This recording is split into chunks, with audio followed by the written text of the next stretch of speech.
Revenge office stories. My boss looked me dead in the eye and told me that experience doesn't matter as much as a fresh perspective. That so-called fresh perspective was his 22-year-old nephew, a kid who couldn't format a spreadsheet to save his life. He gave him the promotion I had bled for over 5 years. But here's what my boss, Mark, didn't know. While he was busy redrawing the org chart to please his family, I was busy reading the company's compliance manual. And buried deep in the dense corporate jargon, I found a rule he'd long forgotten. Rule that was about to pull the one loose thread that would unravel his entire career. If you've ever had a boss who plays favorites, you know just how infuriating it is. It's a special kind of poison in an office. So stick around, because you're going to want to see how this one ends. For 5 years, I was the model employee. At 27, I was a senior analyst in the strategy department of a big tech firm, and I was damn good at my job. I was first in, last out. I didn't just meet deadlines, I beat them. My performance reviews were a highlight reel of praise, exceeds expectations, a true asset, invaluable. I had poured my 20s into this company, sacrificing weekends and happy hours for one single goal, the manager position opening up in my department. I thought my boss, Mark, was my biggest cheerleader. He was my mentor, the one who wrote those glowing reviews. "You're the future of this department, Sarah," he'd say. And I believed him. I trusted the system and thought hard work was the only thing that mattered. In hindsight, I was incredibly naive. The change started small, with casual mentions of his nephew, Kevin. Kevin just graduated. Brilliant kid, looking to get his foot in the door, he'd announce in team meetings. Nobody thought anything of it. Then, an entry-level spot opened up. We had a stack of amazing resumes, but Mark just announced he'd found the perfect candidate himself. Kevin showed up on a Monday with a limp handshake and an air of confidence he hadn't earned. He was 22, had a communications degree from a party school, and zero experience. His resume was puffed up with a social media internship, which, after a quick search, turned out to be for his dad's dental practice. He was a fish out of water. He couldn't handle basic Excel functions, and his ideas in brainstorming sessions were just buzzwords he'd clearly overheard but didn't understand. At first, we all tried to be patient. We've all been new. We offered to help him, to show him the ropes. But Kevin wasn't interested in learning. Why would he be? He was the boss's nephew. He'd stroll in at 10, take a 2-hour lunch, and spend most of the afternoon scrolling social media. The work he was given was either ignored or done so badly that one of us, usually me, had to stay late to fix it. One afternoon, we were on a crazy deadline for a huge client presentation. Kevin was supposed to compile the market analysis. An hour before the meeting, he dropped a file in the shared drive. It was a train wreck. The numbers were wrong, the charts were mislabeled, and whole sections were just copied and pasted from Wikipedia. Panic mode. Mark was already in a pre-meeting. I spent the next 58 minutes in a caffeine-fueled frenzy, rebuilding the entire analysis from scratch. I uploaded the corrected deck with seconds to spare, right as Mark walked over to start the presentation. Later, he pulled me aside. I was expecting a thank you. Instead, he said, "Good work on that deck, Sarah. See, I knew you'd be a great mentor for Kevin. He's learning so much from you." I just stared at him, completely speechless. He was giving Kevin credit for the work I did to fix his mess. The injustice of it burned in my chest. That's how it went for 6 months. Kevin would screw up, the team would scramble to fix it, and Mark would praise his rapid development. Morale hit rock bottom.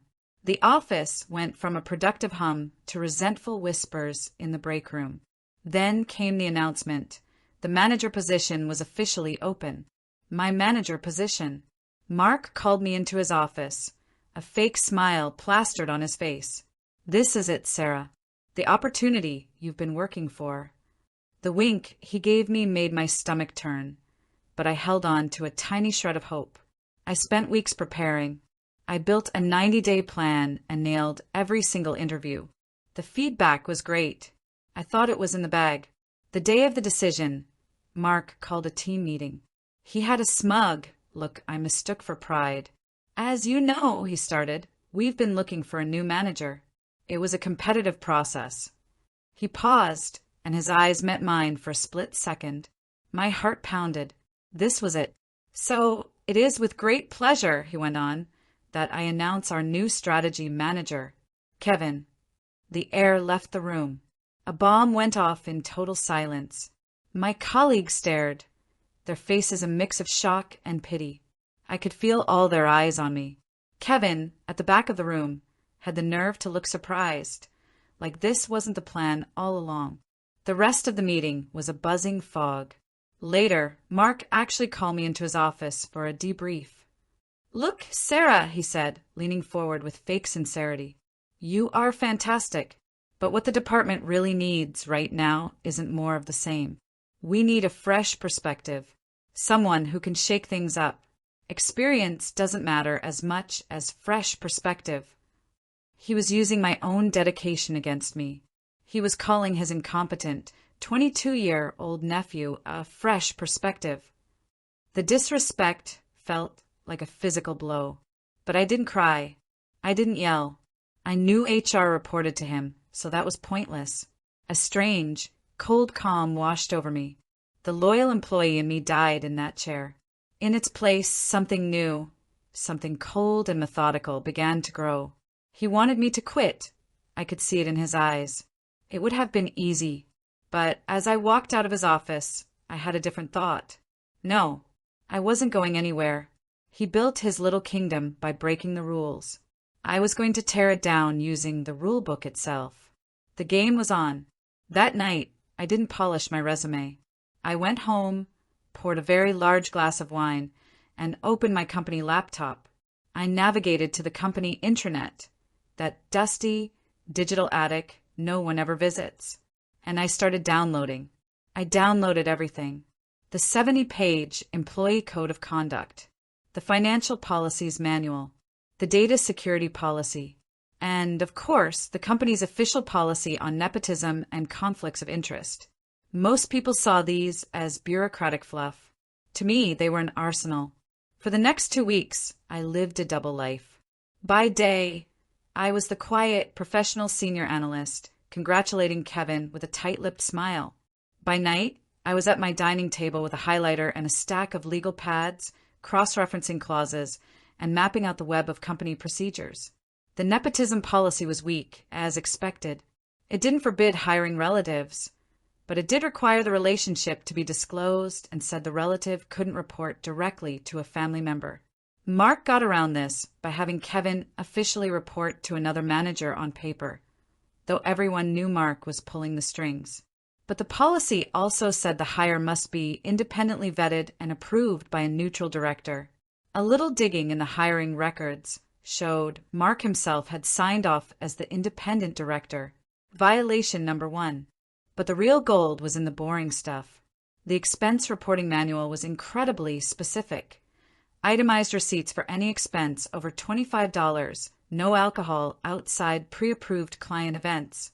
Kevin, with his new manager title and company card, was living it up. He took friends to lavish client dinners and expensed top-shelf liquor as office supplies. My new strategy was simple, malicious compliance. I would follow every single rule so perfectly that the system itself would expose them. The first test was an expense report from Kevin.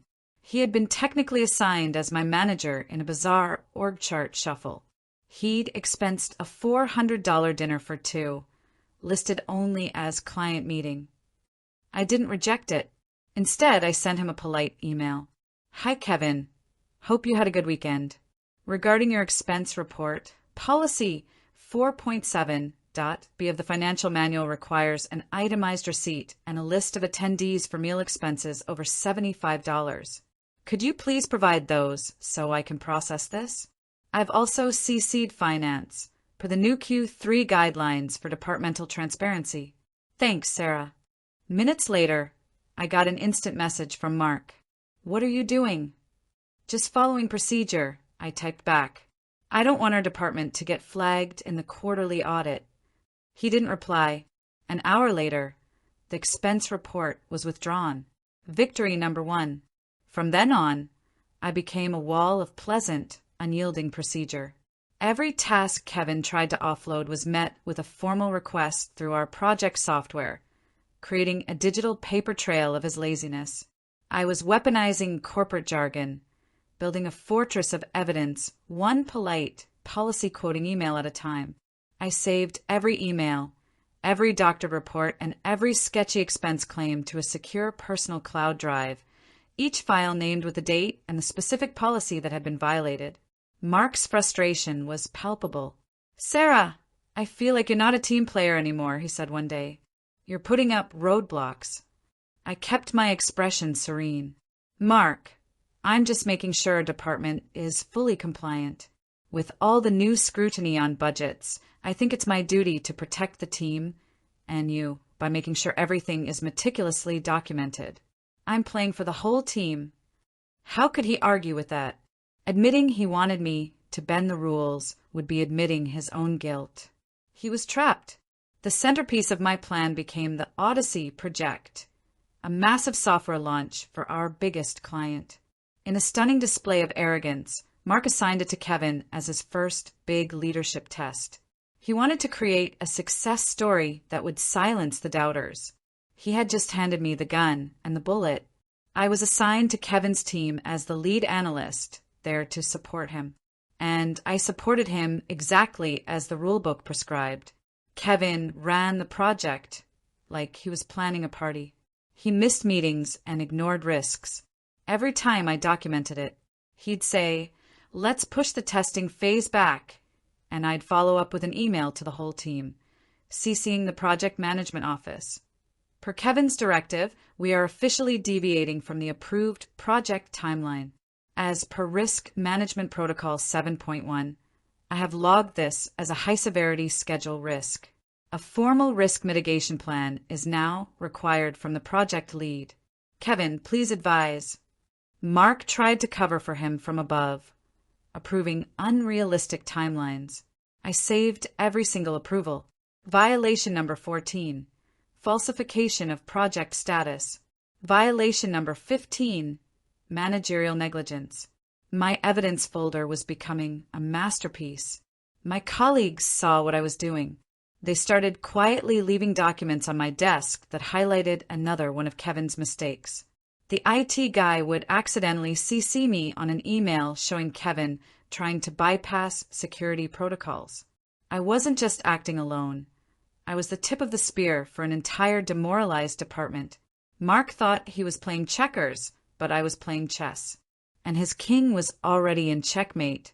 All I had to do was wait for the project to inevitably blow up. The end came faster and more spectacularly than I could have imagined.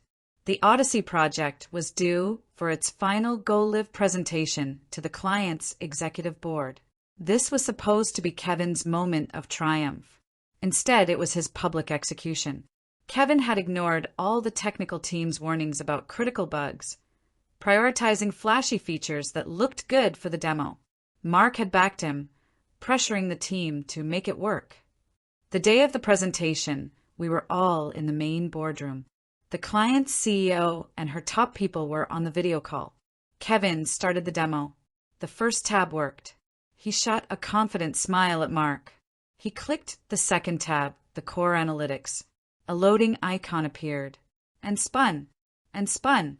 Dead silence. Kevin started clicking frantically, a bead of sweat rolling down his temple. "Just a minor lag," he stammered. It wasn't a lag. A senior developer leaned over and whispered, "The database call is timing out." He never approved the server capacity increase we requested. The client CEO, a woman not known for her patience, cut in, her voice like ice. "Mr. Kevin's last name, is the system functional or not? We are not here to watch a loading icon." Panicked, Kevin clicked on something else. A huge, red error message filled the screen. It was beautiful. The project was dead on arrival, live in front of our most important client. The fallout was immediate. The client ended the call, their fury obvious. The multi-million-dollar contract, was officially in jeopardy. Back in the office, it was chaos. Mark went white as a sheet. He called a crisis meeting with his own boss, a VP named Arthur, and someone from HR. And then he made his final, fatal mistake. He tried to blame me. I was called into the VP's office. Mark was already mid-rant. And Sarah was the lead analyst, he was yelling. She was responsible for oversight. She was uncooperative, created a negative atmosphere, and sabotaged this project to make Kevin look bad. Arthur, the VP, looked at me.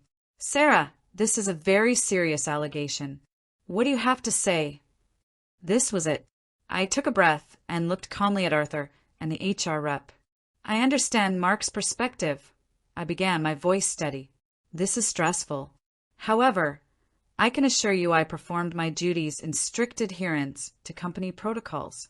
In fact, I kept a detailed record of my work. Perhaps it can shed some light on where things broke down. I reached into my bag and pulled out a 1-inch thick, perfectly organized binder, my compliance compendium, and placed it on the table. This, I said, is a complete chronological record of the Odyssey project. I opened it to the first tab. Here's the project charter, signed by Mark. On page 3, you'll see my initial risk assessment, flagging the project lead's lack of technical experience as a high-level risk. I flipped to the next tab. These are the 47 emails I sent to Kevin, with the project management office CC'd, flagging missed deliverables. I kept going. Here are the 14 formal requests to deviate from the timeline, all directed by Kevin. And here are my documented objections to each one, citing the potential for critical failure. Right next to them, you'll find Mark's signature, overriding those objections. I walked them through the denied server requests, the test waivers signed by Mark against QA's advice, and the falsified weekly reports he'd sent to Arthur. I even had a section on Kevin's expense reports, showing a pattern of financial irresponsibility. With every page I turned, the color drained from Mark's face. He started to stammer, but Arthur held up a hand to silence him. The VP's expression had shifted from anger to cold, focused fury. My final exhibit was a simple table, every major failure on one side, and on the other, the exact company policy that was violated, who violated it, and the date. It was an airtight case. When I finished, I closed the binder. I believe you'll find, I said quietly, that I wasn't sabotaging the project. I was being a responsible employee. I was told to go home on paid administrative leave, pending an investigation. It was a formality. I knew I'd won. 2 weeks later, the VP Arthur called. An external audit had confirmed everything in my binder, and then some. Mark hadn't just been bending rules. He'd been falsifying financial reports to hide the costs of Kevin's blunders. The following Monday, a sterile email announced that Mark and Kevin were no longer with the company, effective immediately. Their desks were just empty. The change in the office was instant. It was like a cloud had lifted. People were smiling again. A few colleagues stopped by my desk with a quiet nod or a thumbs up. They knew. Later that day, Arthur called me back to his office. My binder was still on his desk. He apologized for not seeing the toxic culture sooner and for what I'd been through. And then he offered me the manager position, with back pay to the date of Kevin's promotion, and a significant raise. Taking that job was the easiest decision I've ever made. I didn't just get a promotion, I got justice. You might think this was all about revenge, but for me, it was about integrity. It's about the quiet power that comes from knowing the rules better than the people who are supposed to enforce them. Mark and Kevin weren't brought down by a dramatic confrontation, but by the cold, hard weight of their own actions, meticulously documented. I just held up a mirror and let the company's own rulebook do the rest. Sometimes the most powerful weapon you have in a toxic workplace isn't a loud voice, but a quiet, organized, and unshakable commitment to the truth. And yes, thriving in the position they tried to keep from you truly is the best revenge. Have you ever used malicious compliance to get justice at work? I'd love to read your stories in the comments. Thanks for watching.